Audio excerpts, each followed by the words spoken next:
Заасан байцгаана уу? Энэ өдрийн мэнд. Өнөөдөр бид нар хоньны ордны эх 1 сарын 6-аг ярилцах гэж байна. Маш товчхон. Тэгэхээр 11 сарын 22-наас 12 сарын 22-ны хооронд нар Нумын орд руу ордог 9 дугаар. Тэгэхээр хоньны ордны талаар бол юуны төрөнд 11 сарын 26-ад дараа 7 хоногт 3 дахь ордон дээр буюу Хэрийн ордон дээр тэргэл сар үүснэ. Тэргэл сар үүснээр бол таны одоо айл нэг ордонд үүсвэр бол та тухайн тэр орд руу анхаарал хандуулах шаардлагатай болдог. 3 дахь бол хэвлэл мэдээлэл мөн харилцаа холбоо маркетинг байдаг. Мартус тийм тул тэрэн дээр анхаарал одоо хандуулах нь ялангуяа одоо хэвлэл мэдээлэлээр одоо гарах одоо эсвэл таны одоо имэйл, факс, утас юм уу харилцаа холбоон дээр чихний 2-7 хоног бол их тийм анхаарал хандуулах шаардлагатай болох нь байна. Түүнээс гадна таны бизнесийн болон хувийн хамтрагч гэдэг одоо ордонд чинь ангар болон суур гариг явж байна. Суур гариг бол 12 сарын 5 хүртэл байх юм. Суур гариг байснаар бол таны хувийн болон бизнесийн түнш бол их тийм эерэг байх нь.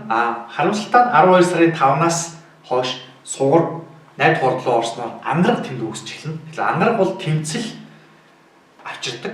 Тийм болохоор тэнд одоо таны хувийн бол бизнесийн түншид тийм бага хэмжээний тийм тэмцэл өрнөх юм шиг байна. Энийг бол одоо өөртөө эргээр яаж болох вэ гэх юм бол ерөөхдөө бол одоо 50-50%-аар байд юм уу те аль нэгэнд нь илүү ашигтай биш. Яг ижлэг нэгэндээ ашигтай. Хин хоёулаа тэр одоо зүйлээс хоцсон маягаар өнгөрөх хэрэгтэй. Тэрээс биш хит тэмцэлдэх юм уу? Ялангуяа энэ бол эрэгтэй хүн, ангараг бол эрэгтэй хүн. Тийм болохоор өрсөлдөж, тэмцэлдэж одоо байвал та энд бол дийлэхгүй. Яг тэгвэл ангар гарыг яг эсрэгчэн байгаа болохоор энэ тулаанд бол нэг хэсгээр оролцох хэрэггүй гэсэн. Зүгээр энэтэй бол маш тийм дипломат маягаар жилүүрийн орд өөрөө бол тийм дипломат. Тэгэхээр ангар гариг өөрөө тийм дипломат үгэнд болох ёстой. Тэгэхээр энэчнээс бол хоёр талыг нь маш сайн харж хоёулаа ялсан маягаар гарахгүй бол таны энэ одоо чухал ордонд чинь бас гэр бүлийн орд штэ 7 дугаар орд бол тэгэхээр их тийм одоо бодолтой хандахгүй бол энд ангараг явж байгаа болохоор бас тэнд маш том өрнөл бий болох гэдэг шиг байна. Тэрнээс гадна 12 сарын 5-наас хойш би сая хэллээ суур гариг буюу одоо санхүү нөхөрлөл хайр дурлал 8 дахь ордонд руу орно. 8 дахь ордод бол бусдын мөнгө 2 дахь ордод бол одоо таны мөнгө санхүү байхад бол 8 дахь бол бусдын мөнгө санхүү байдаг. Тэгэхээр суугар тийшээ орсноор танд одоо бонус ирдэг ч юм уу те бусад хүмүүсээс мөнгө орж ирдэг ч юм уу эсвэл та өөрөө хүмүүсээс мөнгө одоо асуух шаардлагатай болдог ч юм уу тийм зүйл 8 дахь орд бол их тийм далд мөн би хэллээ суугар гариг бол бас хайр дурлалыг өдөрдөг. Тэгэхээр 8 бол өөрөө хилэнцгийн бас нэг тийм одоо чанаруудыг агуулсан болохоор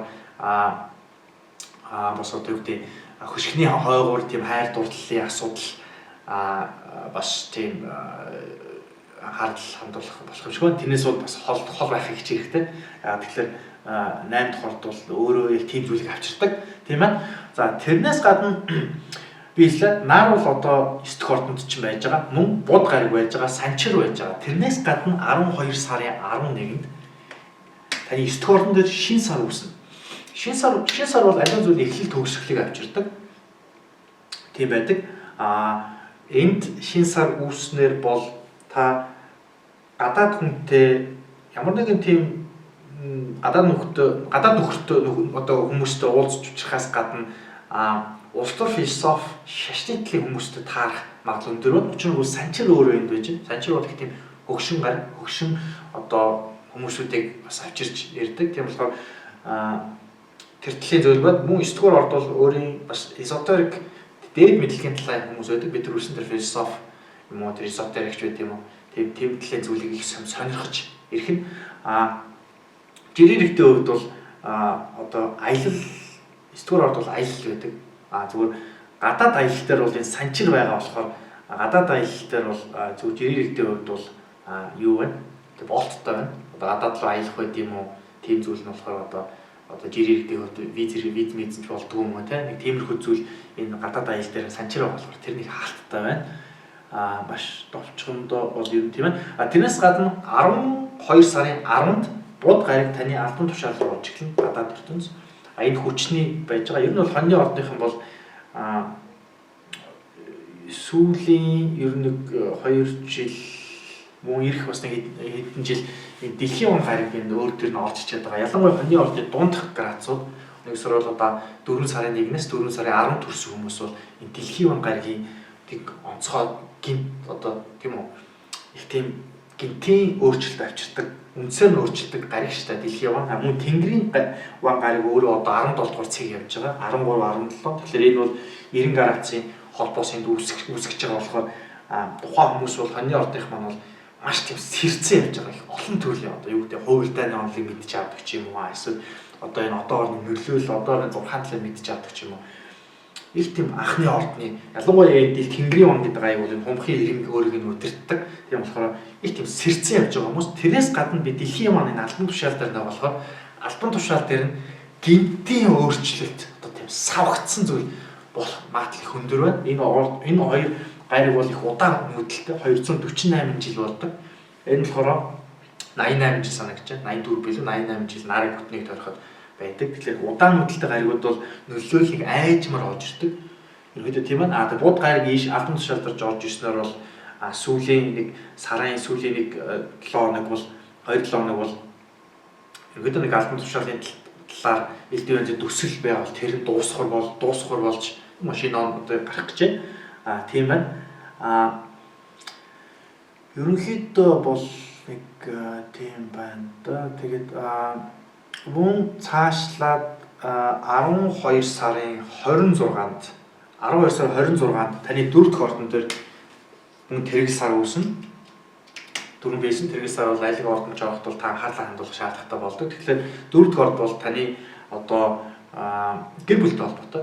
Гэр бүлээс гадна аав ээж одоо тий эхнэр нөхөр юу гэдэг хүүхд бол 5 дугаараа. Тэгэхээр бол гэр бүлээс гадна мөн барилга орон сууц буюу ямарваа нэгэн газар л одоо нүүх байд юм. Тэгэхдээ одоо өвлийн хөдөнд бол хүмүүс нүүдгүү. Гэхдээ энэ 4 дахь ордон дээр тэрэг сар үүснээр бол нүүх одоо асуудал гарч эхэлдэг. Нэг бол одоо өнгөрсөн түүх байд юм уу? Тим зүйл рүү орж ирнэ. Өнгөрсөн гандирал одоо өнгөрсөн хугацаанд байсан хүмүүс чинь тань дээр гэж одоо ирдэг ч юм уу?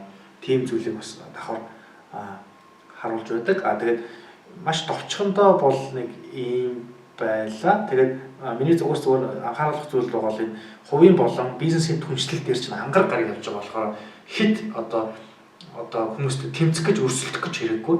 Тэгэхээр их юм бол ялгтана. Яагаад гэвэл ангарах бол эсрэгтэлж явж байгаа. Өдөртөгч шүү дээ. Хоньны ордыг өөрөг нь өдөртөх гараг нь ангар гараг. Тэгэхээр ангар гараг чинь таныг 180 градусаар явж явах үед бол дайн тулаанд бол оролцож болохгүй. Маш дипломат маягаар бүгдийг одоо зохицуулж нэг тэгээд 50-50%-аар одоо зохицох маягаар гарна. Тэрнээс биш бол мөн одоо нар бас гал мохойтой номын орд, хоньны ордын маань бас өөрөөсөө гал мохойтой. Тэгэхээр ирэх нэг сар бол та бас тийм одоо өндөр энергийн түвшинх өндөр тийм одоо адал явдалтай бас энэ адал явдалтай холбоотой адал явдалтай тийм сайхан сар болох нь тэгээд та бүхэнд шинэ оны мэнд хүрэхээс гадна эрүүл мэндийн сайхны хүсье анхаарал тавьсан баярлалаа.